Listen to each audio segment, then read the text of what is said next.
I needed an apartment in Boston for my new job. The Craigslist ad said $600 a month in South End. Way too cheap for the area. But I'd been searching for weeks, and everything else was double that price. I was desperate. The landlord Mike showed me around the next day. He was a thin guy, maybe 40. His clothes weren't ice but wrinkled, like he'd slept in them. He kept looking at the floor when he talked. His hands shook when he handed me papers. "You'll have a roommate," he said. "Alex. He's lived here 2 years."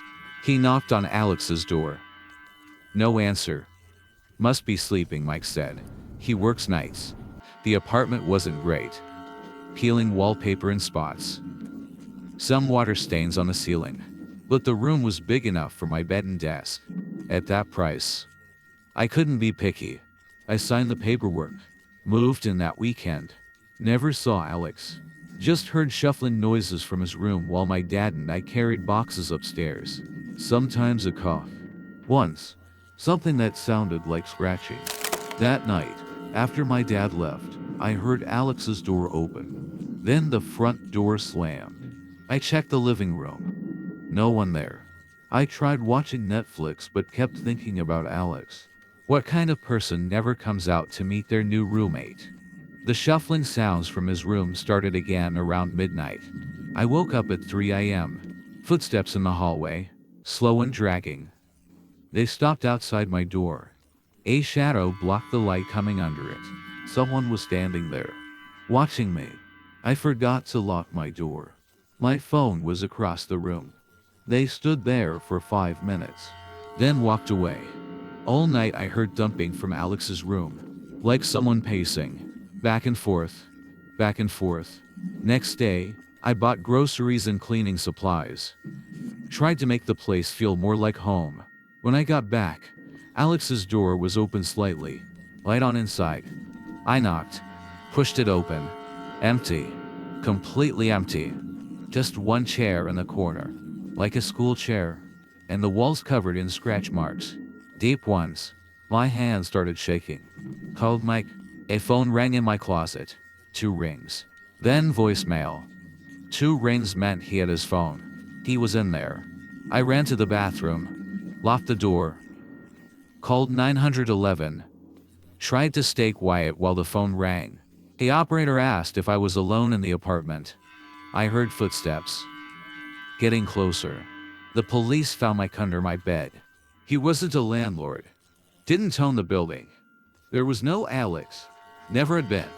The police asked why he did it. He just smiled. They checked his phone. Found pictures of me sleeping. From the night before. And the night before that. Different angles. Some right above my face. He'd been in my room every night since I moved in. Standing over me. Watching. There were other pictures too. Other people sleeping in that same bed. Going back months, years. They never found those people. I moved back home the next day. Changed my number. Deleted my social media. Sometimes I still check under my bed before I sleep. But I know that won't help. Because my kid isn't in prison anymore. The case fell apart. Some evidence went missing. He took a plea deal. 18 months. And last week, I saw a new Craigslist ad. Same address. Same pictures of the room. I drove by at night. Someone's living there now. I could see their bedroom light on. They were in bed, looking at their phone. Didn't notice the closet door slowly opening behind them. I wanted to warn them, but I just drove away. Because I saw Mike's car parked down the street. And I know he's waiting. In that closet. Or under that bed. Watching. Always watching.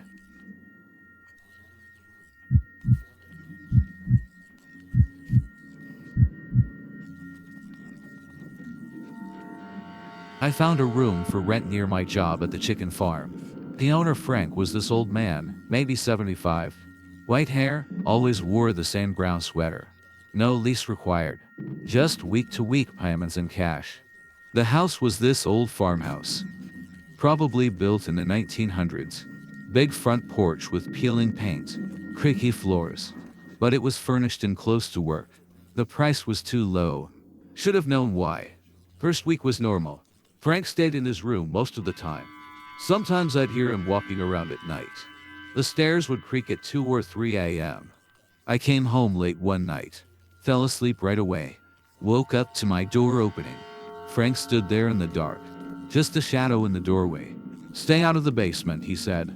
"I know you went down there." I hadn't. The basement door always stayed closed. He just walked away, his footsteps heavy on the stairs. Next day, Frank left in his truck. Old red Chevy, rusted around the wheels. Said he was going to the store. I stared at the basement door. It was painted white once, now yellow with age. Brass doorknob, scratched up. Went down the steps. Concrete walls. Found the light switch at the bottom. Normal basement. Washer and dryer. Some boxes. Old tools on the walls. Except for a door in the corner. Heavy steel door, like a walk-in freezer. New locks. Lot of locks. Rubber strips under it. To keep the smell in. The smell of rot. Sweet and thick. Made my eyes water. Black garbage bags in the corner. Body size. Stacked like firewood. Stains on the concrete floor. Dark stains. Brown turning black. A camera watched a workbench. The bench had straps on it. Leather straps, worn from use. Tools laid out neat and clean. I took a picture. Ran upstairs. Started throwing clothes in my bag. The front door slammed. Frank was back. I called down to him, trying to sound normal. No answer. Just footsteps going to the basement. I ran to my car. Drove to my brother's farm. Showed him the picture. His face went white. We called the police. They came with dogs. They arrested Frank. He was trying to clean up when they arrived. Bleach everywhere, but blood soaks into concrete. The detective came to take my statement. I asked what was in the bags. "You don't want to know," he said. "But we found IDs. Lots of IDs. Driver's licenses. Student cards. All previous tenants. All missing persons now. 15 bodies. Maybe more. Frank died in jail last month. Heart attack during lunch. But that basement is still there. And last time I drove past, there was a room for rent sign in the yard. New owner. New paint on the porch. The rent is still too low. Someone new moved in last week. Young guy. Just like me. I saw him carrying boxes inside. Saw him wave to his parents as they drove away.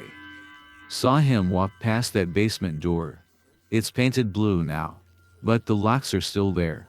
Even and sometimes, late at night, if you park across the street and watch, you can see the basement lights come on. Even though no one's supposed to be living there yet. Even though the new owner says he lost the key.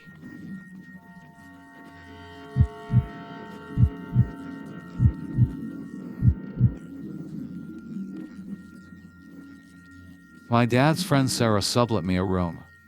I had to share with Betty. She was 60, maybe older. Gray hair always in a neat bun. Floral dresses. Like someone's sweet grandmother. The apartment came furnished. I just brought my bed and some clothes. The building was old, all wooden floors and tall windows. First night was fine. Betty made cookies. Left them on the counter with a note. "Welcome home." Second night, I was watching TV. Betty's head appeared around the corner, just staring, making these sounds. Not words, not human sounds, like something trying to sound human. I asked if she was okay. She disappeared. Her slippers shuffling on the floor. Called Sarah. She'd only met Betty once, when she answered the rental ad. Next morning, Betty was cooking eggs. Acting normal. Humming to herself. "Sleep well?" she asked. I mentioned last night. She looked confused. Said she didn't remember. Must have been sleepwalking. She laughed. But her eyes, they weren't confused at all. A few nights later, someone knocked on my bedroom door. Betty's weird sounds again. Knocking didn't stop. Door had no lock. Just a weak push button on the handle. She knocked for a minute. Like she was testing. Waiting. I sat in bed. Phone in my hand. ready to call 911. It only happened at night. Always at night. Sometimes I'd hear her walking past my door, back and forth, for hours. The sounds got worse, like words played backwards. Sometimes I thought I heard names. I woke up at 1:30 a.m. Someone in my room. Betty stood at the foot of my bed, hair wild, eyes empty, but her mouth smiling. Big kitchen knife in her hand. The blade looked wet. I screamed. She just stood there, making those sounds. Then she left, like nothing happened. I pushed my dresser against the door. Cold sir. Called the police. Sarah came over. Said she couldn't evict Betty without notice. Told me to move out instead. Betty apologized the next day. Said she didn't remember. The police said they couldn't do anything.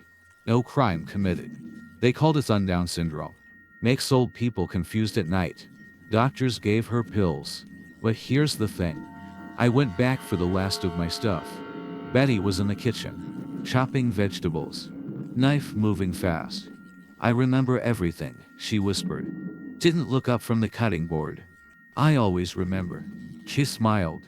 Kept chopping. The others remembered too. And for the end, I ran out. Called Sarah later. She looked into Betty's history. Betty had lived there 5 years. Had 6 different roommates. All moved out suddenly. No notice. No forwarding address. Left their furniture behind. Their clothes. Their phones. Betty kept their rooms the same. Like shrines. I drive past sometimes. New cars in the driveway. Every few months. New roommates. Young girls. Always young girls. Betty's still there. Waiting for night to fall. Sometimes I see her in the window. Staring down at the street. Making those sounds. And sometimes late at night, I hear those sounds in my dreams. Saying names. My name. The other names. And I know she's still there. Still finding new roommates. Still smiling that empty smile. Still holding that knife. Waiting for night to fall.